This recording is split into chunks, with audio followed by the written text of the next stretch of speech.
How I broke up with her like her ex did. I, 28M, met Sarah, 26F, about a year ago at a friend's housewarming party. She was gorgeous, witty, and had this infectious laugh that lingered in the air. We hit it off immediately, exchanging numbers that night, and went on our first date just 3 days later. The first few months were everything you hope for in a new relationship: spontaneous adventures, deep conversations that lasted till sunrise, cooking meals together, dancing in the kitchen, laughing at our own jokes. It felt like a rom-com montage playing out in real life. But around the 6-month mark, something started to shift. Slowly, quietly, like a background track getting louder without you noticing. It started with casual mentions.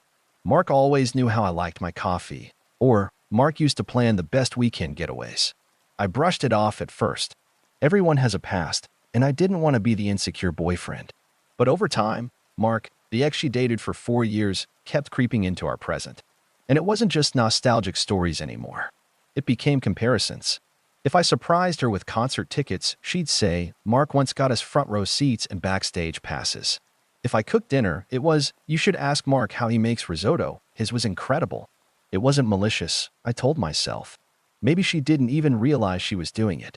But after a while, it felt like I was constantly auditioning for a role that had already been cast. I finally brought it up one night after she casually mentioned how Mark used to send flowers to her office for no reason. "Hey, I've noticed you bring up Mark a lot. Honestly, it makes me feel like I'm being compared." She looked genuinely surprised. "Oh, I don't mean anything by it. I'm just sharing stories. You're completely different people." That's what she said. But it didn't stop. If anything, it got worse.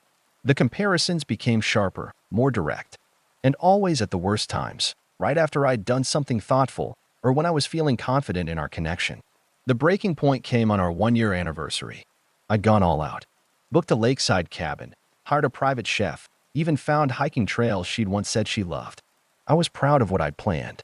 It felt special. On the drive home, she smiled and said, "That was really nice. Mark used to make these trips feel so magical. You could take some tips." My hands clenched on the steering wheel. I didn't say a word, but something inside me snapped. After years of therapy post-divorce, after clawing my way back to confidence, I realized I was done being second best to a ghost.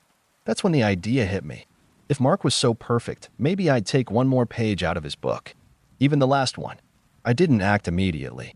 I needed to know exactly how Mark had ended things with her. Petty? Maybe. But I needed closure on her terms. The opportunity came when we were out for drinks with her friend Jess, who had known Sarah and Mark back in college. Sarah stepped away to take a work call, and I leaned in. "Hey Jess, weird question. What actually happened between Sarah and Mark?" She raised an eyebrow. "She hasn't told you?" I shook my head. Jess sighed. They had dinner at her favorite restaurant. She thought he was going to propose. Instead, he told her he'd taken a job in Seattle and didn't see her in his future. He'd been planning it for months. Moved out all his stuff while they were at dinner. She didn't see it coming. It wrecked her. I nodded slowly. And suddenly, I understood everything. She had been clinging to the version of Mark before that moment. Not the man, but the myth. And I'd been living in that shadow. Over the next 2 weeks, I put everything in motion. I applied for a transfer to my company's Chicago office, something I'd considered for a while anyway, and used some connections to fast-track it.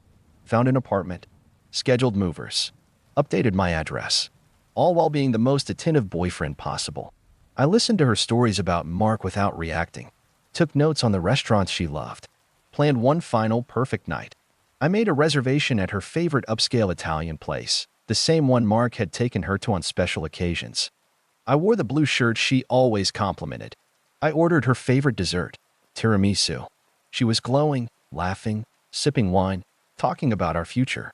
Then I set my fork down and looked her in the eyes. "Sarah, I've accepted a position in Chicago. I'm leaving on Sunday." Her smile froze. "What? This Sunday? We never talked about this. I've been thinking about it for a while. And I don't see you in this next chapter."